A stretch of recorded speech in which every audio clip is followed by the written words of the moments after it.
1, 2, 3, come on. Come on, come on.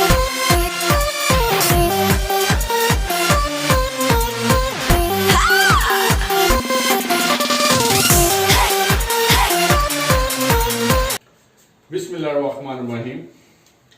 अस्सलाम वालेकुम my learner. आज हम एक्सरसाइज 5.2 स्टार्ट करने लगे हैं, जो कि आपके 9th के सिलेबस में फैक्टराइजेशंस की एक बड़ी अहम एक्सरसाइज है। लेकिन एक मैसेज मेरे न्यू लर्नर्स के लिए कि फैक्टराइजेशंस के तमाम जो प्रीवियस वीडियो है, प्लीज उसको लाजमन आप नोट करें, देखें, प्रैक्टिस करें, जिसका लिंक जो है वो डिस्क्रिप्शन बॉक्स में मौजूद है। फिर इसके बाद आज के लेक्चर को स्टार्ट करें तो बड़ा एक सिस्टमेटिकली तौर पर आपको समझ आएगी, वरना थोड़ी सी आपको फिर प्रैक्टिस ज्यादा करनी पड़ेगी। चलिए हम बिस्मिल्लाह कर रहे हैं। आज के लेक्चर में क्वेश्चन नंबर 1 है एक्सरसाइज 5.2 का। ये बोर्ड में 2 मार्क्स का आता है और इसकी वेटेज जो है वो बहुत तकरीबन आप समझ लें 80 to 90% जो है हर बोर्ड में 1 या 2 टाइम जो है वो रिपीट हो रहा होता है। मैंने उन्हीं में से एक पार्ट लिया, x power 4 plus 1/x4 minus 3। इस एक्सप्रेशंस की पावर 4 है और ये कार्टिक एक्सप्रेशंस कहलाती है। अगर आप क्वेश्चन नंबर 1 के जितने भी पार्ट देखें तो वो तमाम के तमाम पार्ट कार्टिक एक्सप्रेशंस हैं। मैंने प्रीवियस वीडियो में आपको वो क्वाड्रेटिक के लिहाज से समझाया था, जो कि थोड़ा सा मुश्किल था, जिसमें मैंने हल्की सी एक हेडिंग दी थी, दैट इज स्मार्ट वर्किंग। लेकिन यहां और उस प्रोसेस में है तो वही प्रोसेस, लेकिन थोड़ा सा आप लोगों के लिए आसान। सबसे पहले आपने इस एक्सप्रेशंस को रीअरेंज कर ले। Descending order of a power of x rearrange हमारे लिए बहुत जरूरी है और आपके लिए समझना भी आसान हो जाएगा। x4, फिर इसके बाद -3x को ले आए क्योंकि इसमें x की पावर 0 है, और फिर प्लस 1/x4 है। जरूरी नहीं है कि हर क्वेश्चन जो है वो रीअरेंज किया जाए, कुछ रीअरेंज करने की जरूरत नहीं पेश आती। अब x4 को देखिएगा, x4 को हम x² इंटू होल स्क्वायर लिखेंगे। मिडिल टर्म को एज यूजुअल मैं स्किप कर रहा हूं। थर्ड टर्म को 1/x² होल स्क्वायर लिख लें। जैसा कि हमने टाइप थर्ड में बारहा मैंने फैक्टराइजेशंस की टाइप बताने के लिए आपको यह कहा था कि a² minus 2ab plus b² में आपने फर्स्ट टर्म लेनी है, लास्ट टर्म लेनी है, और इसका साइन और फर्स्ट और लास्ट का आपने स्क्वायरिंग बनाना है। वो हमने बना लिया। फिर गौर से सुनिए, फर्स्ट टर्म का स्क्वायर बनाए और लास्ट टर्म का स्क्वायर बनाए। जो मिडिल टर्म है वो इन दोनों के मल्टीप्लाई और 2 से मल्टीप्लाई कर दीजिएगा, तो ये x² से सिंप्लीफाई हो जाएगा, रिमेनिंग -2 रह जाएगा।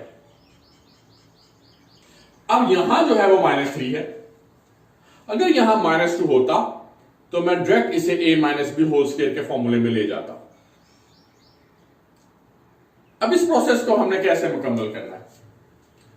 अगर यहां मैं -2, क्योंकि ये दोनों एक दूसरे को कैंसिल हो गए, -2 एक्सप्रेशंस में मैंने रखा तो इसे +2 भी कर ले।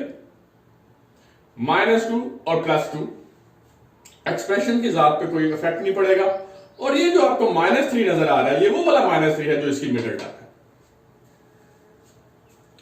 ये प्रोसेस कंप्लीटिंग अ स्क्वायर कहलाता है।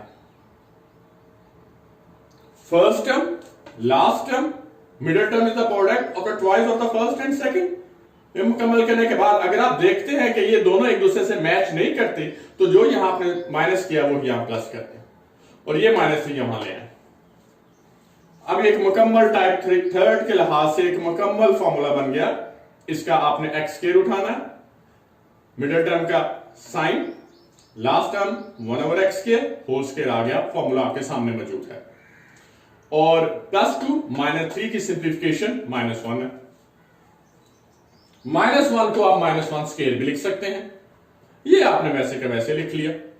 तो x square -1/x square whole square -1 square, 1 square को 1 ही लिखा जाता है, तो लिहाजा की जितनी मर्जी पावर ले ले कोई इफेक्ट नहीं पड़ता।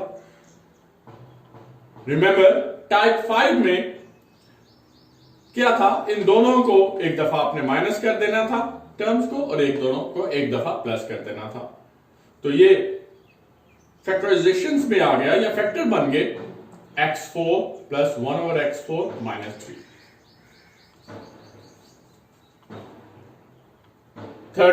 थर्ड पार्ट देखिए,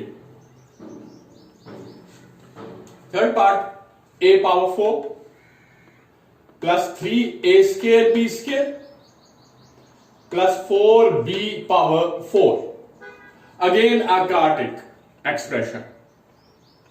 अब इसमें रीअरेंज करने की जरूरत नहीं है, क्योंकि यहां a के लिहाज से अगर हम देखते हैं, एक वेरिएबल के लिहाज से देखते हैं, तो यहां a पावर 4 है, यहां a स्क्वायर है और यहां a पावर 0 है। तो ये पहले ही रीअरेंज है, पहले ही अरेंज में है। अब आपने फर्स्ट टर्म लेना है, मेथड वो यूज करना है जो मैं बार बार आपसे कह रहा हूं, a स्क्वायर होल स्क्वायर, फिर थर्ड टर्म में आ जाए 4b4 जो कि 2b स्क्वायर होल स्क्वायर है। मिडिल टर्म के लिए आपने दोनों को मल्टीप्लाई करें 2 से, भी साथ मल्टीप्लाई करें, तो ये बनता है 4a स्क्वायर b स्क्वायर। लेकिन हमारे पास 3a स्क्वायर b स्क्वायर है, इसका मतलब ये है कि ये भी मेथड वही यूज नहीं होता कि डायरेक्ट फॉर्मूला लगाए हम। तो फिर आपने क्या करना है, यही 4a स्क्वायर b स्क्वायर यहां अगर हमने प्लस किया तो आपने यहां माइनस कर दिया। अब जो लास्ट टर्म आप लिखोगे ये वो वाली टर्म होगी जो इसकी मिडिल टर्म होगी। ये मेथड नहायत आसान है कि बजाय आप किसी और मेथड का सहारा लें कि आपने फर्स्ट और लास्ट और इसका प्रोडक्ट जो है वो ट्वाइस कर दें, जो कि हम टाइप 3 के जरिए आते जा रहे हैं। फिर जो यहां ऐड होगा वो यहां सब्ट्रैक्ट कर दें, अगर यहां सब्ट्रैक्ट किया तो आप यहां ऐड कर दें, और मिडिल टर्म आपने साइड पे ले आए। कंप्लीटिंग अ स्क्वायर, यानी कि इस स्क्वायर को कंप्लीट करते हुए a स्क्वायर, इसका a आ गया, इसका साइन आ गया, इसका a स्क्वायर आ गया, इसका साइन आ गया, और ये 2b स्क्वायर आ गया, होल स्क्वायर में आ गया।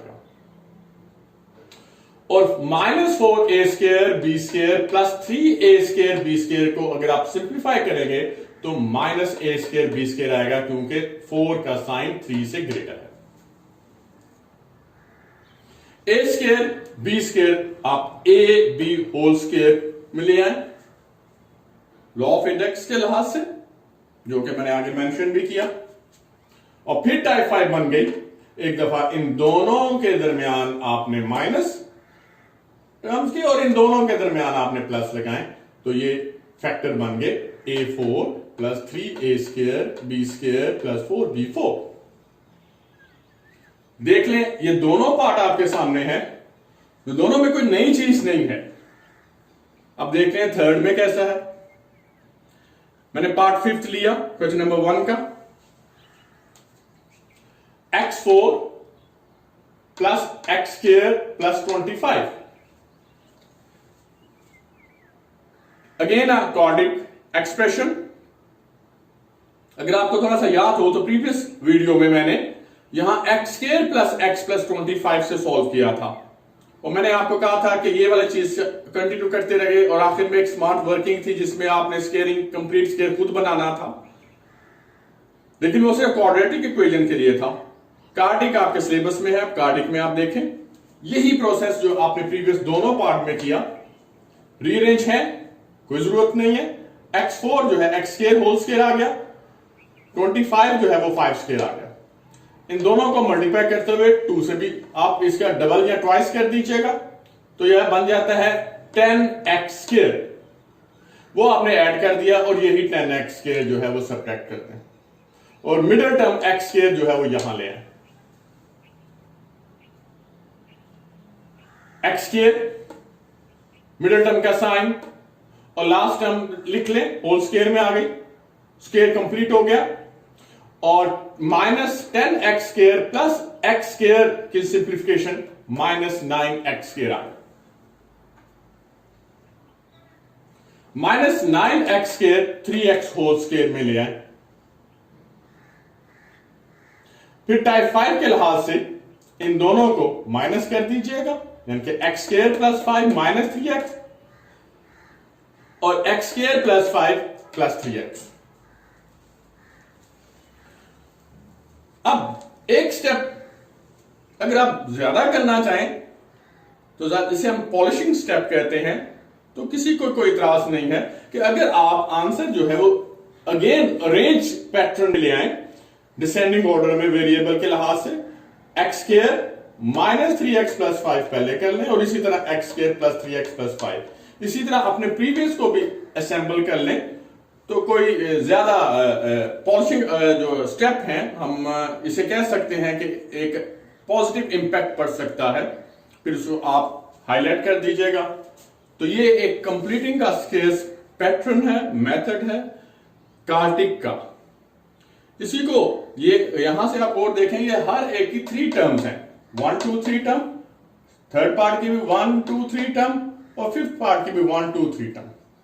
अब मैं आपको प्रैक्टिस करवा रहा हूं कि कार्टिक जो है अगर वो 2 टर्म रखती हो तो इसी पैटर्न को आपने कैसे फॉलो करना है। क्वेश्चन नंबर 1 का पार्ट सेकंड देखें। एक्सप्रेशन तो कार्टिक है, लेकिन इसमें नंबर ऑफ टर्म 3 की बजाय अब 2 है।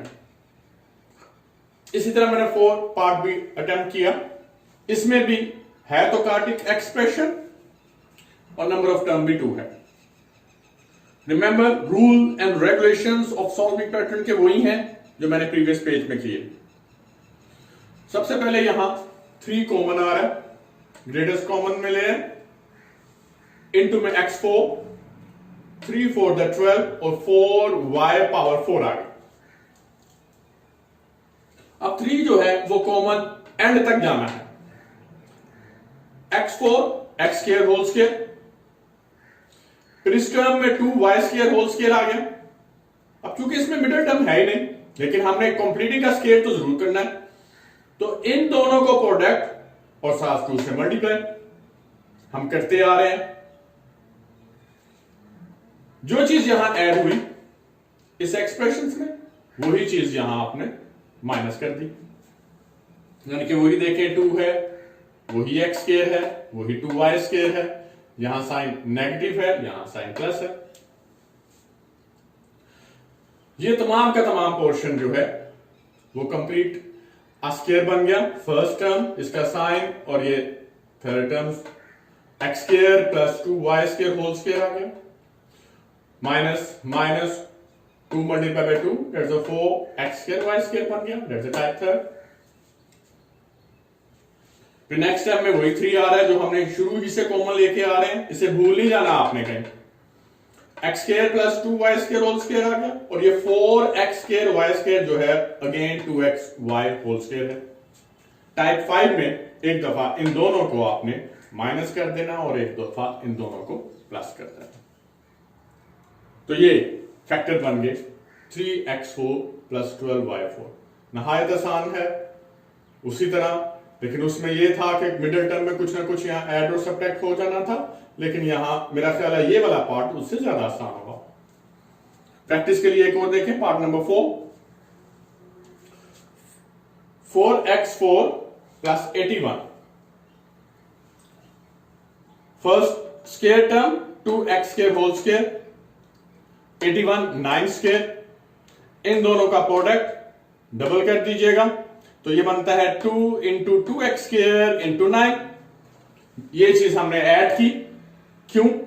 स्क्वायर को कंप्लीट करने के लिए, लेकिन अगर हमने ऐड करके छोड़ देंगे तो एक्सप्रेशन जो है वो चेंज हो जाएगी, लिहाजा इसे आप सब्ट्रैक्ट भी कर दीजिए।